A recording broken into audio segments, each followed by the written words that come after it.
Okay, so we march onwards in our series today, and we're now at a very interesting point. We've skipped from the bar mitzvah and the bat mitzvah to engagement in our crash course of Jewish lifestyle. Now, there happen to be a few things that do happen in between.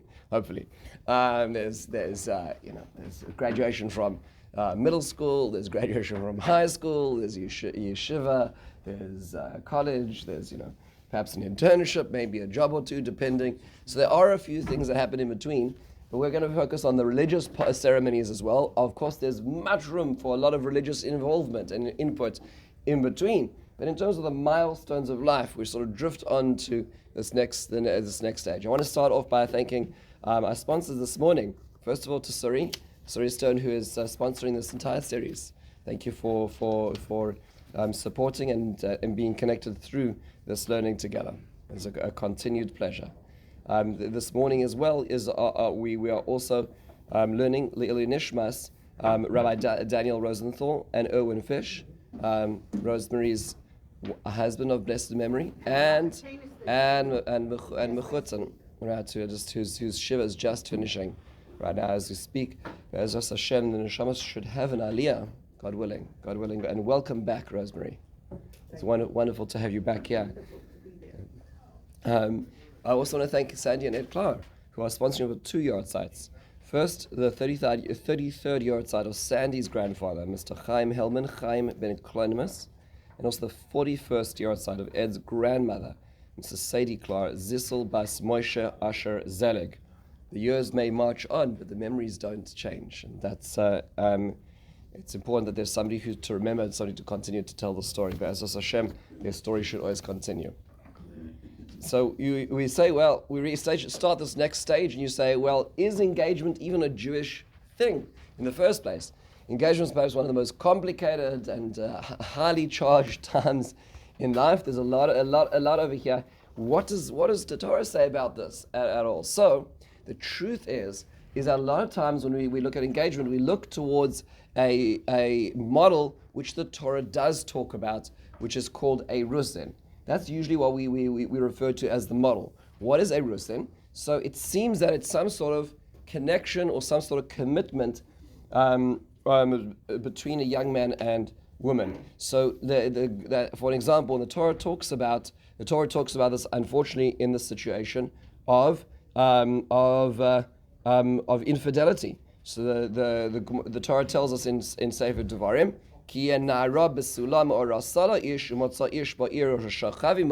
let's say there's a woman who is ma'orasa, betrothed to a man, but then she has a relationship with somebody else. That's considered as as adultery. That's why. So which means to say that a rusin is some stage of commitment before the marriage, and that stage is now an indication of connection between the two of them, so much so that anything in between would be considered adultery. That's what people usually talk about. And the reason why people usually talk about this is because the Erusin, in the times of the Torah and in the times of the Gemara, Mishnah and Gemara, was a stage which usually was about a year in advance of what we call marriage. The word for marriage the Torah uses is nisuin, or konsa, bringing her into his house. That would be later. Erusin would not be that stage yet. So there would be this earlier stage of commitment and a later stage of consummation or really living together. And so we kind of, sometimes you see how those terminologies used together. The truth is that's not the way it works anymore. But let's just do a little bit of background quickly. So Kiddushin, what was Kiddushin? So how was that commitment formulated? So the Mishnah tells us at the beginning of Kiddushin that there are 3 methods which were used. One was kesef, shtar, ubiyah, which means to say kesef is where the man will commit to the woman something of value and she accepts it. The man will give her a document indicating his commitment to her, and she'll thank you, and she'll accept it. And the third one is a consensual relationship between the two of them. The Gemara makes it very clear today that the third option is not the way that that things are done today. That's not an acceptable, morally acceptable way that things are done, and in fact, it's a punishable offense if that is the case. The Gemara in Kiddushin on Daf Yud Beis Beis tells us. Let's turn to the first two. So what would really happen? So let's say a young man and a young woman are going out, or their parents have made an arrangement, whichever method of the whole process we're going to talk about, and their parents realize that it's time to get married. So in the days of yore, what happens is that he would give her something of value and say to her, whatever it is that he gave her, something of value. And by her accepting it, her consent, they now are in a stage called a rusin of betrothal. And then they would wait 12 months, sort of prepare themselves, get ready for the wedding, and also set up their home. And then later on there would be nisuin. And nisuin would be when either they're secluded, they start living together, and that's sort of the marriage. That would be the chuppah. That would be later on. What we do today is, in a certain sense, we abridge that whole process. What do? We push together the rusin, which we also call kiddushin, and the nisuin into one ceremony. So the ring giving ceremony under the chuppah is really the original erusin, and then we just read the ksub in between, just so to create a little bit of a break. That's an inconsequential halachic moment, but it's just to create a little bit of a break to describe the responsibilities of husband to wife, and then we go on to nisuin, which is them standing under the chuppah. In some traditions, they say they have a talus over them, which is part of that, and then they go and seclude themselves as a husband and wife for a few minutes as well. So that becomes, we put the two ceremonies together. That becoming the case, so you say, well, is there anything left for engagement? So at this point in time, then really it could just be, and there was this situation in the Five Towns recently, right? Anybody remember there was a wedding over last there was an engagement party last summer, and that turned into a wedding, right, at Sardik Temple.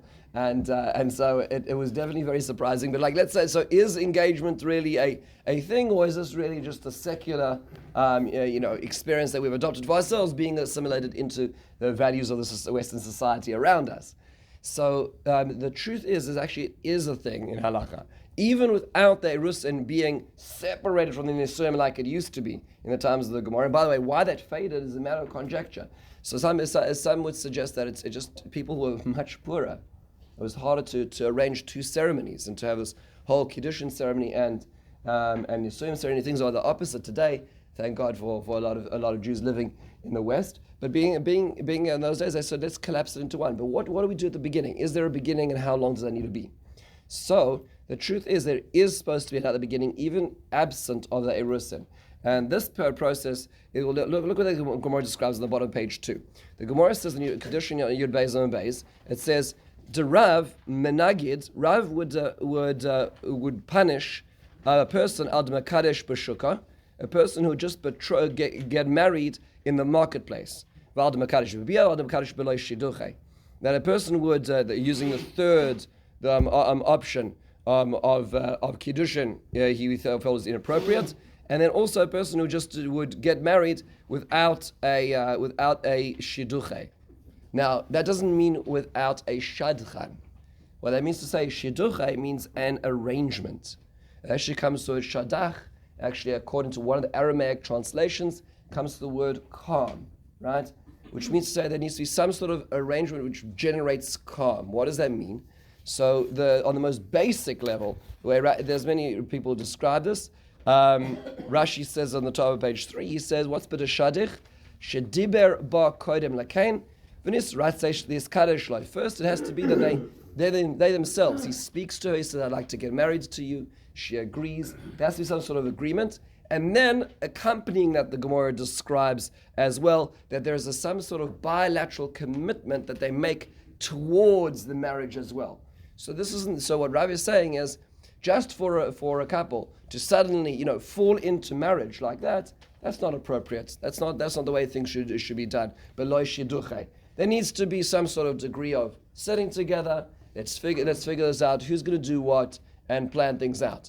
It's not the same degree of connection and commitment as a rusin would have been when it was earlier.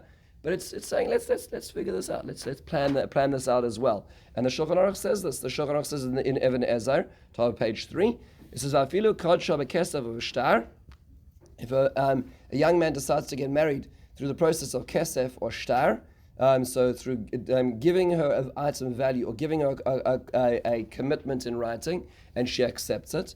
Im lo shidach techila or shekidesh v'shuk makin oisai makas mardas l'mukadeshes. If it just happenstance, he's at camp and he says, "Oh, I'm going to marry you with a slice of pizza." These kind of things happen from time to time, right? It's a little bit of a problem, right? So he says the Eirus and the Kiddushin could be effective, but that's not, that person should be punished for that.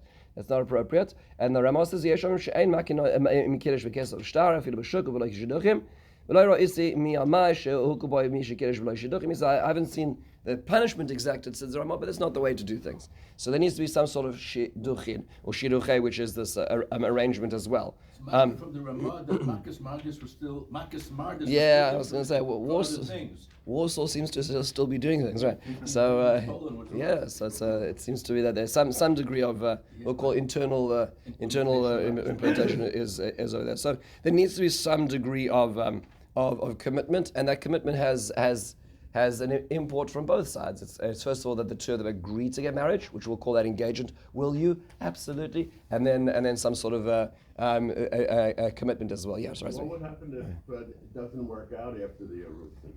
In terms of? Do you need a get? Yes. If it was a Rusin, yes.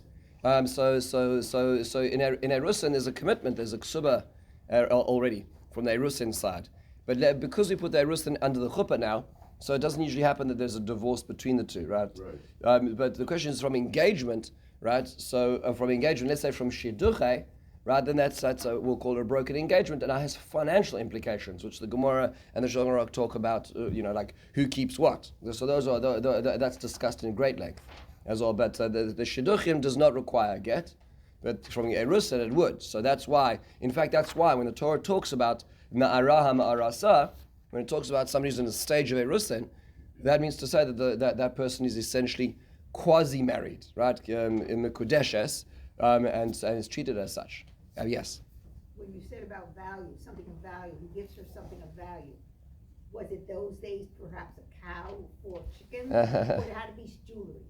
So it's a good question. Generally speaking, we'll get there hopefully next week when we talk about marriage. But generally speaking, the custom has evolved to be already at the time of the Rishonim, at least the interpretation of they do talk about tachshitin, which is jewelry. But we're going to see that the simplicity of the jewelry is important because it needs to be that's of obvious value to both sides. So once you start getting into fake materials or even things which have stones or engraving, there might be assumptions, let's say, on either side. But let's say that the young lady says, "Oh my gosh, you got me a 24 carat," something like that, and that's how you marry. And it turns out to be cubic zirconium, and so in a certain sense, her expectations of what he was committing to her as a symbol of his commitment might be undermined. We don't want to have any questions surrounding that, so that's why it's turned to be a simple aspect of jewelry as well. Now, it's very important to give gifts both directions. They should be done many, many times, but for the sake, it's going to be the more simpler of things. Yes. Was Tanaim a Rusin? We'll get there in a second. Yeah, we'll get there in a second to the Tanaim. Yes. Divorce after engagement without any physical relationship, would that also disqualify for marrying the Kohen in the future? Good question. I don't remember. I'm sorry. I'm in the middle of service right now, just going through myself, but I don't remember offhand. Okay. Now there happens to be another few things that go along around here, and that is there is a notion of sivlonos, which seems to be some gifts which were sent. The Mishnah describes in about Basra in the 9th parak that after in the original Erusin there was a notion of sivlonos, and those sivlonos took the form of jewelry, took the form of foods that let's say there would be in the old days. Remember how it would be? You'd have Erusin, and then you'd have this. So we'll have our betrothal, and then we'll have a wedding later on. So what would happen is groom would be responsible to send gifts to her and to her father's house. And oftentimes he'd come over to partake in it. He'd send food and cater the meal, and after the Erusin, and come and spend the time with them as well. And this would be a notion of called sivlonos. The discussion is today where, let's say, that's not really happening in the Kiddushin phrase, because we're we're at the chuppah. We'll get to that later about the expectation of gifts. But what happens in the shidduche phase? So let's say there's an engagement which is made.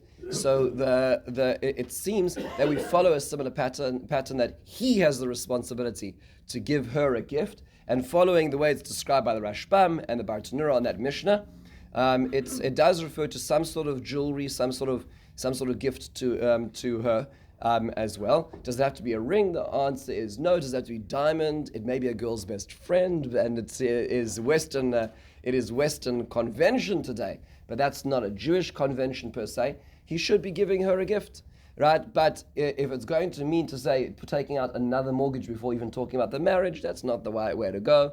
And with the greatest respect to all the diamond merchants out there and diamond cutters, and there were lots of Jews on 47th Street, but at the same time, there are alternatives. But it has become a convention today. I was actually just speaking to a few diamond dealers recently. The market is taking a bit of a blow right now because of lab-grown diamonds right now, which are almost indistinguishable, more perfect than it's the same material as a diamond, and it's taking the market from a different angle. What is interesting about this, just as for those who are interested, if you ever read any of H.G. Wells, science fiction writer, the end of the 19th century, so he wrote many things. Famously, he wrote The War of the Worlds, Time Machine, all those things which, but one of the short stories you read, these are very disturbing stories, is about a fellow who invents a lab-grown diamond, and he can't sell it for the world because people will think he stole it, because there's no possibility, and he sort of dies with his diamond. He's not able to. But today we're there. The science fiction has arrived, so it's be that. But be it as it may, we need to make sure that we understand and perhaps appreciate the Western convention. But that is not our convention. Our convention is gifts need to be given, and the gifts are from groom to fiancé. That is important, and it is achieved by the ring, but it doesn't have to be specifically that way in the same way. But it is another way of concretizing the relationship. The one thing which one should be aware of is to be a little careful around this ceremony, as the Ramah points out in Shulchan Aruch in Even Ezer in Siman Nun. That the Ramah says is that, and this is a long discussion in halacha, is should we be concerned that ring giving might be confused with a marriage, kiddush and a erusin. Maybe that becomes, then we've just sort of recreated the old method by that level of giving. So the Ramah says we do not need to be concerned about this. Ultimately, he says that in the end of the day, take a look at the top of page 4. After a commitment of engagement, we don't have to worry about yom or yomayim, a day or two after the engagement. Ein lachush lahem klal. You don't have to worry about them. Afilu sholach la'achar kach, gam kein d'ma'ach sholach la'tchila anu royin d'mesavel v'achar mekadesh ve'en choshen nisivlonos. We know that he's already made the commitment. Why would he be marrying her 2 days later? Why would he be deciding that he's going to marry her suddenly now? They have a date, April 13th. They've got they've got the wall. Why would he be marrying her? And then he says another thing, which is the practice today as well. If you don't have witnesses, then it isn't a thing, which is usually the way it is. If you think about how the engagement works, right? He gets down on his right knee, right? His friend's over there taking the picture. There's the rose petals, right? And he pulls out the ring, right? But the point is that there's no witnesses. You need to make sure it's not an official ceremony, right? Make it an unofficial ceremony. And that's usually the way it is. Because then as an unofficial ceremony, it's very clear that this is a gift. This is not kiddushin. This is not marriage. And that would be sufficient. If it becomes a thing where it's all the guys' friends and all the girls' friends and the whole thing like that, you have to be careful, just not to make sure that it's not that way. But the Ramah says that's not what we're doing, so it shouldn't be confused as such. Yes. What is the so-called vort? How does that fit in? Okay, we'll get there in a second. So are there ceremonies with that are surrounding this? So Chaya aptly asked, and it makes sense because Chaya has got Hasidic blood in her. Which is in the Hasidic world, it's still in effect today, and that is that in association with this notion of shidduche, of this idea of commitment, comes this notion that there's a commitment by both families to this process. So although the Gemara says this can be achieved verbally, right? So he sits down and a handshake or whatever it is, this is going to be Even a handshake's more than verbal, but let's say that it comes to an agreement on this. The truth is that it is evolved, and as the Shulchan Aruch talks about, listen to how the Shulchan Aruch says in the middle of page 4, when you want to make your commitments in this process called shidduchim, which we call engagement today, we try to make it in a way that it's not just in the air. We try to make it in a way that it's not just a verbal agreement.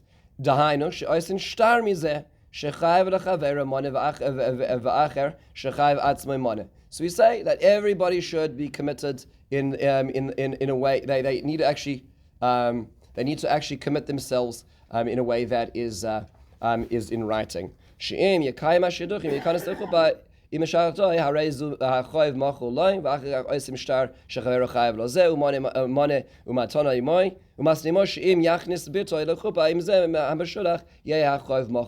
so they make commitments to each other, which are going to be dependent on getting to the chuppah, and it needs to be done in such a way. And in fact, the Ramah goes on to describe, or the Shulchan goes on to describe, that there's in fact a knas associated with this, meaning there's a penalty if this is broken, which is also committed to on both sides. And in fact, the document goes to both of them. You know, there's two documents. Actually, I was just at a wedding last week. Rabbi Feldman, Rabbi Daniel Feldman was the Masada Kiddushin. Rav Shechter and Rabbi Willig were the Eidim, Eidik Kiddushin, so they were definitely married. And it was Rabbi Feldman, of course, is a Talmud of Rav Shechter, and he wrote 2 sets of Tanaim at the chuppah, and he sent one to her side, which is what the Shulchan Aruch says. If this is a bilateral commitment and both sides are agreeing to it, then you need to make sure that both sides have the documentation of such. That would be the practice, and in fact, this was the practice in the Hasidic worlds. It is the practice in the Hasidic worlds today, and we'll see why in just a second. That it doesn't seem to be as much in the Sephardic and Ashkenazi world as to the same degree. But what would happen is people would get engaged, and the engagement would be a sit-down meal primarily for both sides of the family, and at this meal, this document would be signed. The document of what would be called the Tanaim, which means the conditions, and who does it govern? So it usually governs actually the families, both families, and how they're going to interact with each other financially, what commitments they're going to be. I don't know if they put in the acronym FLOP. I don't know if that was there in the actual Tanaim. But if you look at the older Tanaim, and you can still get them, they have a space to talk about what the financial commitments are, what side X is doing, what side Y is doing, and it's detailed. And you say, well, like, why are we getting into granular details? The answer is because, unfortunately, we need to sometimes. It's important to the more transparency, the less surprises, the happier the wedding. So it's important to have these kind of conversations and to do these things. So what would happen? That when this was done in the primary way that we execute legal documents in halacha. And how is that?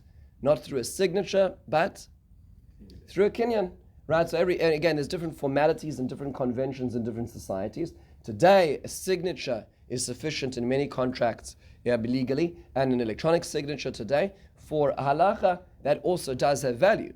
That has no consequence, but the primary way of doing things is a kinyan. You'll notice in the Sephardi world, when it comes to, let's say, the ksuba later on, they involve another few kinyans. So you'll notice, if you ever watched a Sephardi ksuba being finished under the chuppah, you'll notice the rabbi will shake hands with the chassan, because that's another form of commitment as well as through a handshake. But be it as it may, a kinyan is sufficient, and that kinyan is ratified in the presence of witnesses. In this case, the chassan and the kala are not actually involved. It's really dad of one family representing dad of another family. It doesn't have to be a dad if there's no dad.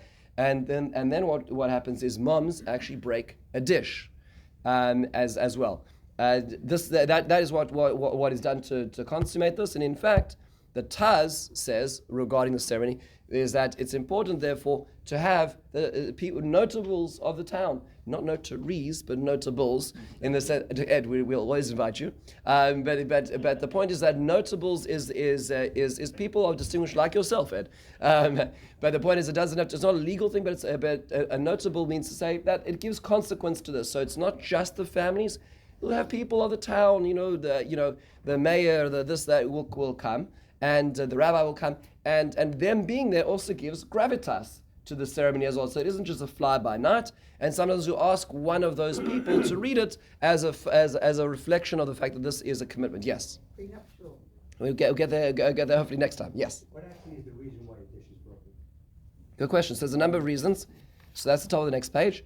There's 3 reasons given. We'll take a look at the last 2. On page 5, it says,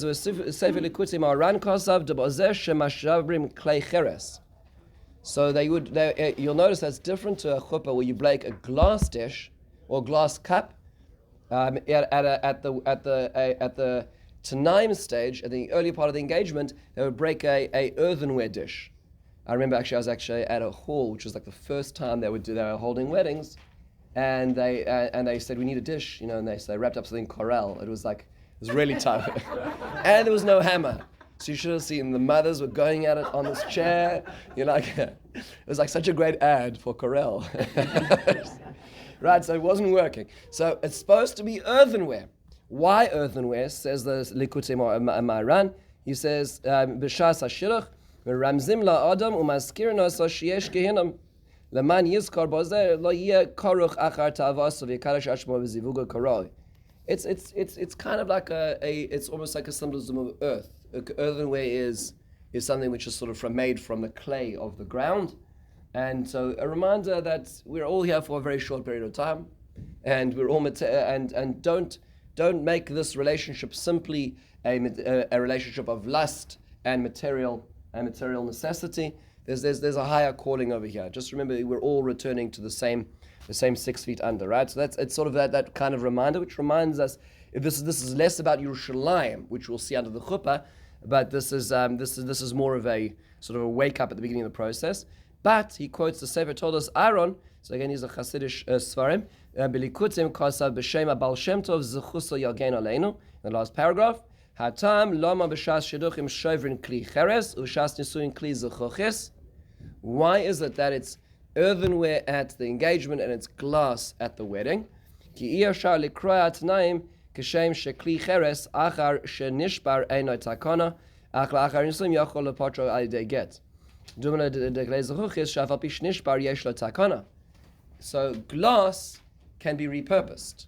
Earthenware cannot be corrected after it's been through the kiln. Once it's broken, which means, said the Baal Shem Tov says, it's more consequential breaking a t'nayim than it is of even sort of going back on a wedding. And what's interesting, just in terms of the glass, actually when we went to Tzfat a year ago, and there's a lady over there who makes these little glass cups. And people take them for the wedding. They break them. They send it back to her, and then she makes a cup with the shards of glass. She melts it back in, and that'll be like a memorabilia for the wedding. So you can repurpose glass, right? So, but when it comes to shidduchim, when it comes to breaking its name, more consequential. There seems to be some sort of, besides the knas which we talked about, there seems to be some sort of cherem as well. It's seen as a bad thing to break its name, which is why in many communities the custom has been to either remove the t'naim altogether to avoid breaking such a thing. Let's make it less formal, right? Let's make it less formal to avoid that, as an example, or and perhaps a ceremonial in a ceremonial way. What do?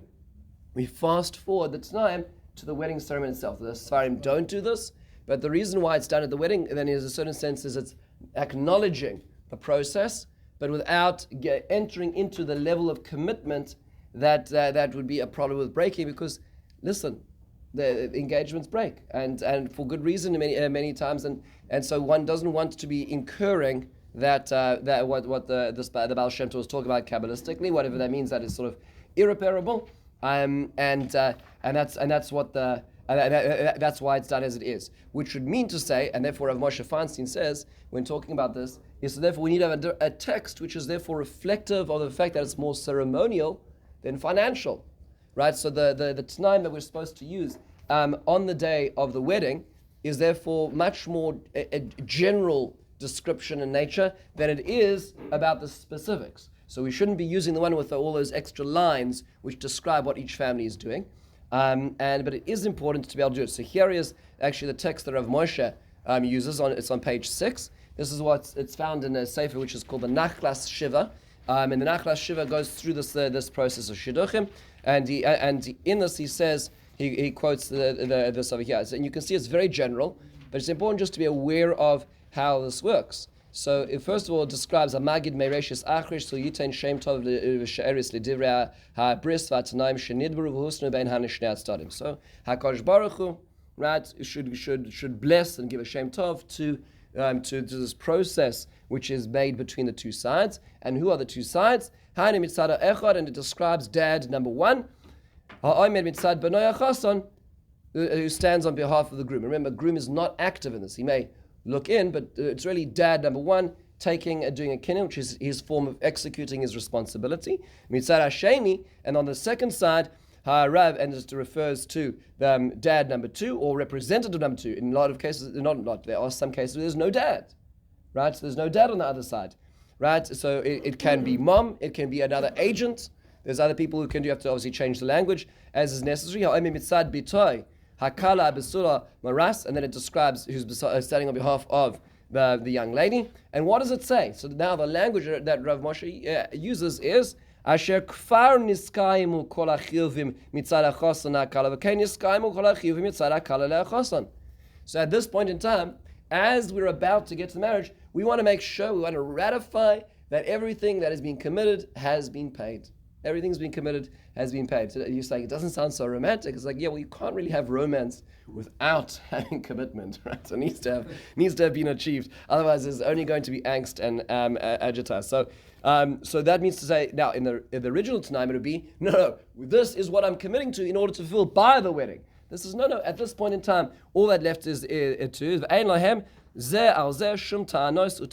and there's no longer any problems between the two families. All that's left is all that's left is chuppah and kiddushin, which are those two stages we talked about before. Kedas Moshe Yisrael, as is, that's the fine print. That means to say, as attached to all the halachas that are appropriate for this. But Yom X on the Chodesh X, and that's the day of the marriage itself. So that might be the next day, because let's say it's in the afternoon, where the Tanaim are being done, and then it's going to be sunset. And the chuppah, and the procession, which will take 2.5 hours, is going to be all that time. Definitely nightfall, so they may be referring to the next day.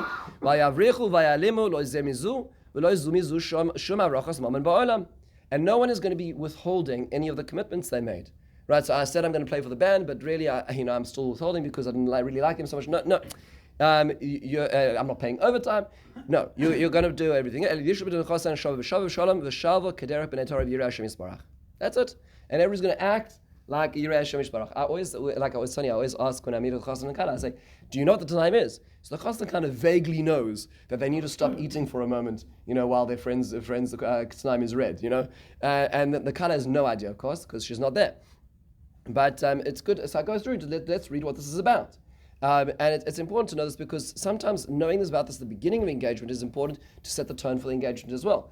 I have been at weddings where I've officiated where I said, look, I can't let you guys sign the Tanaim if you're not going to make up. So it's not obvious that, when there's been so much pain, at one wedding I had to have the two dads shake hands and say, listen, we're going to let bygones be bygones in order to sign this. I say, because I'm not signing the Tanaim until you actually are committed to the words inside you, because otherwise it means nothing. So it does have import. Hopefully we don't get to that. Hopefully it's not necessary. But this is this is sort of setting the tone, not just for the chas and the kala, but for the families themselves, which is very important. And then of course that's executed and is signed. David, yes. Why is the plate broken by the mothers? Not sure how the conversation became. I see it as already playing a role. Dads, Kenyan moms. I don't know. They wanted to make the jewelry out of it. What was that? They wanted the But I started to know him. There you go. So a lot of people did. My sister, not from Hasidic origins, but not practice. Yeah, there's a lot. I remember when my sister had Tanaim, when Moshe's Tanaim was not as popular. People did this. The document said this side's going to give so much clothing for young kids. Yeah. This was an off-the-shelf standard Tanaim. Yeah. If you go to Judaica Plus and you ask for Tanaim, you will find that Tanaim is available. And it has lots of spaces and lines, and it says this side is a list and But so it had on. no lines. It was just a format. Oh, yeah, no, The so- standard form said the groom's side's coming in for clothing for this and this for that. This was the standard. Yeah, and that's the way it was, and that's what the Taz says as well. What if Um, one of the fathers is not religious, or not Jewish? Commitments are commitments. I don't know. In the end of the day, it's the financial commitments of the two families. You can have agents do it, but again, you have to know what you're committing to. Again, the same way that I wouldn't, I'm not going to sign anything I haven't seen and committed to myself. I'm not going to have an agent do that either. But the truth is that today, we don't. A lot of people don't do this. They'll do it ceremoniously at the end of the engagement process to avoid the breaking of its name. But instead, what is evolved is, as was described beforehand, is the notion of some sort of party. Now, oftentimes there'll be a l'chaim, but a l'chaim is usually meant to be like a smaller thing. It's like, the couple just get engaged. She'll come to her dad's house, and there'll be family there. And it'll literally be a l'chaim. It'll say mazel tov. It's usually a smaller kind of event these days, sort of with the shh, don't say anything arrangements 3 weeks in advance. It's become a little bigger. But then if we want to do more of a party, we often call that a vort. And so that's not, it used to be called t'naim, but if one's not doing the t'naim, it's a vort. And kishmoy kainu, it should be that somebody says a devar Torah. And in fact, those who took it seriously will actually have food and a meal there, and it'll be a vort. And a lot of times it used to be a sit-down thing, and the chassan had something to say. And it wasn't just about drinking and dancing, it was also just more of a formalized ceremony, but it was less, the commitments of it, the family start talking to each other, but it's going to be less formalized in the face of tonight. Paula, yeah. What about the prenup? Yeah, I want to get there. I want to get there perhaps next week because there's so much to do. It's a complicated topic. It is a newer thing, and but I'd like to do a deal with it more comprehensively. We don't have the time right now. By the way, it's a Meshem Yatza Dover by Rivka. Love it. Meshem Yatza Dover, the Vard. Very good. That's Oh, thank you. It's not my, That's a very good word. But no, the people should have something to say. And the chassan should really have something to say. So let me just get a little bit more of here. Is that there are other things which are important to take care of during the engagement, which people are not aware of oftentimes. And that is the Shulchan Aruch talks about this in multiple places, and actually in Chosh Mishpat, not on Neven Ezer. And that is, take a look at the top of page 7. It's the Shulchan Aruch, actually the Ramah in Chosh Mishpat, Kuf Pei Hey tells us Hashadchan. You see with our guys in the second line on top of page 7. Hashadchan, the person who's the matchmaker, have kanoi sarsur, is an agent. V'im hashadchan roitze sheyeshalmu lo miyad schar shadchanusoi v'abalim einon roitzim l'shalem ad hanisuim toloi b'minhag hamedina. So the agent, which is in this case the shadchan, wants to be paid at the beginning of the engagement period, and they say no, we will pay you when the marriage has happened, when you've come through, we've pulled through. Then it depends on what the minhag is of that particular locale, and the Shulchan goes to this through this, and it treats it as any other sarsu which has a financial responsibility. What does that mean? That means it's important. This is sometimes forgotten, is to pay the shadchan, and the shadchan it could be an official matchmaker, it could be a friend, it could be somebody who is the go-between, the interlocutor of this relationship. And it's important. They, as in any other agency, how do agencies work? Agencies work is they connect you to the best possible options in what it could be a travel agent, lahavdil, right? So what are they doing? They're giving you access, and they're doing all the legwork to make sure you have a flight. Lahavdil here, you have a person who you perhaps wouldn't have met somebody else through, or your kids would not have met somebody else through. They do the legwork, which is often very long conversations at night between very young people who have no idea what's going on with life yet, and lots of doubts and backwards and forwards, and this is a lot of time, and that time is worth money. And so therefore, one has to make sure to pay the shadchan. Now, it turns out to be who's responsible for this. La halacha, it's actually both the chassan and the kala. They're expected to pay, each of us have to pay half of the shadchan fee. But today, generally speaking, with a lot of people getting engaged very young, they don't have the wherewithal, and generally speaking, the parents take care of that, but it should be split between the two families. When is paid, as the Ramah already indicates, is dependent on convention. So meaning to say, depending on when this is, a lot of people wait till later. Some people say at the beginning of the engagement process, let's do this. The reason why it's complicated is because what happens if the engagement does break? Then was that a successful shidduch? But there's also, as to what the convention is, depends on the locale as well. So meaning to say, I think when I was asking around, I believe in the Vide of Queen says something like $1,800, and I think the 5 towns it's more depending on the convention. And then you have people who have their own rates, right? So it becomes complicated. So let's say you have a person who says, if you enlist my services, my rate is $10,000, as an example, right? So if they agree to that at the beginning, then yes, but if they only reveal their rates after everything is said and done and the l'chaim is had, that's not necessarily the case if they didn't know about this and they weren't committed to this as well. But if, let's say, there was a person who was helping them out but did not quantify, so let's say it was a friend, it was a neighbor, who got involved, they got involved in this process, and then afterwards you say, it was just a favor, meaning say it was just a favor. Well, that's not the way it works. They have to say, I forgive my fee for it to be a favor. You can't forgive their fee for them, right? So it's considered a responsibility of the families themselves. If the families don't have the financial means for this, the responsibility does fall back on the shoulders of the chassan and the kallah. This is something if they can't even do now, they should do afterwards. I've actually had the question a number of years later. People say, I didn't know about this. I wasn't aware of this. Should we? And the answer is yes. Yes, if you haven't figured it out yet, you can still go back and make sure that the shadchan is paid. The shadchan may say, forget about it. That's fine, they can forgive it, but don't you forgive it for them. Without this, and it's seen as also a siman bracha as well. Are there any protocols for seeing each other during engagement? So in the more modern world, people are like, what are you talking about? But as you go to the more yeshivish world, there are what's called gedarim. Gedarim is to say, how often should young men and young women see each other? So you say, what kind of business is this? And the truth is that it is an important concept. So depending on how long that engagement period is and how proximate they are to each other, if it's different cities, well, that's one thing. But if, let's say, they're living in the same neighborhood, they're going to be seeing each other, every day, this is a relationship which becomes complicated because, in a certain sense, you now are spending time with somebody you want to spend the rest of your life with, and you know that they want to spend the rest of their lives with you. That's a very heady and overwhelming feeling.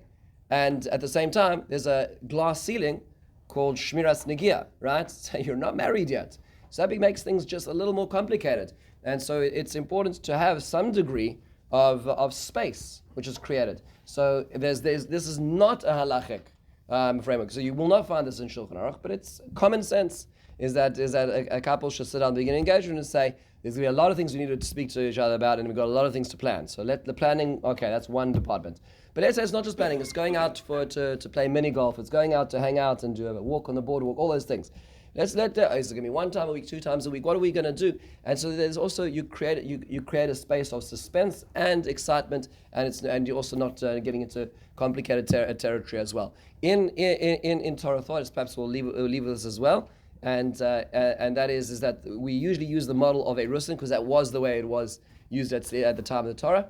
And the most profound description of this to me is the description at the beginning of Hosea. Why? Because HaKadosh Baruch Hu actually is speaking to the northern kingdom of Israel at the time, and they're just not living up to their standards. They're shortly about to be exiled because of centuries of institutionalized, nationalized infidelity to HaKadosh Baruch Hu, and he then turns to Hosea and says, Hosea, as a prophet, I want you to marry this woman who is a woman of ill repute and have children with her. Does this happen? Is it a metaphor? Very complicated. Have children, and these children are called children without compassion. And then Hashem says, well, can you now send her out? And she has infidelity under him, and is this going and the complexity of relationships that Hashem says I have with the nation of Israel. I married them, and we had this time of commitment and engagement, and we got married, and then like Knesset Israel found other deities, right? They went to bed with the Canaanite gods, and and there was there was Baal Peor, and there was Molech, and all these other folks in the Canaanite pantheon. Why not ideologically at the beginning? It was really out of necessities. We just want rain for our crops, right? So we're just going to hedge. So we'll pay off the Canaanite gods whatever they need. And HaKadosh Baruch Hu says, and I love you, but what are you doing? And so after this, in the second Perek Hashem says, I'll take you back. I'll take you back after everything you did and ignored in our relationship. And this is the first two prakim of Hosea. It's a very painful set of prakim to read. And at the end of that is very famously where HaKadosh Baruch Hu says three commitments to Israel, which is Ve'arastich li la'olam, I will betroth you forever. Ve'arastich li b'tzedek u'mishpat chesed rachem, and this betrothal will be based on tzedek and mishpat, which is din, and chesed and rachamim, which is mercy. That'll be these two pillars. Ve'arastich li be'emunah ve'yadada, Hashem will be with faithfulness. Faithfulness to me, faithfulness from me to you, and you to me. That's the basis for our renewal of our relationship, and that in fact is what when men put on their tefillin, there's three rings which are wrapped around the center finger, and the custom is to say these three psukim, one with each ring, right? Relating to the idea of it's HaKadosh Baruch Hu giving the engagement ring, giving the gift to us, right, and a reminder of the responsibilities that comes with. But so it's important to remember the last two, which is that the engagement requires tzedek and mishpat and chesed and rachamim. Right? There's times to stand on principle, and there's times not to stand on principle. The latter being the more. And the idea of faithfulness. Faithfulness doesn't just mean physically; it means emotionally and socially too. Right? It's no longer appropriate just to speak to anyone else in the same way as well. There's faithfulness to this relationship. But the first one is what strikes me as the most profound, and that is Hashem says He wants an internal erusin with us, an internal engagement, so to speak, with us as well, which comes back to precisely the uniqueness and the artificial nature of engagement itself. And that is, engagement is this incredible time of romance, right? And so it's this time where you so anticipate, you so can't wait to see your fiance, and it's so exciting every time he turns the corner, she turns the corner, we see each other. It's so powerful, it's such an moving time, but it's not real. It's not real life yet, right? There aren't mortgages, there isn't garbage to be taken out, there aren't kids in the picture. It's not real life yet, right? It's a wonderful time. It's a time of anticipation and excitement. But like tachlis, like let's see what it's really about when the rubber meets the road. But sometimes when the rubber meets the road and it's real, and the commitments and the responsibility is real, then we forget about that initial excitement and experience as well.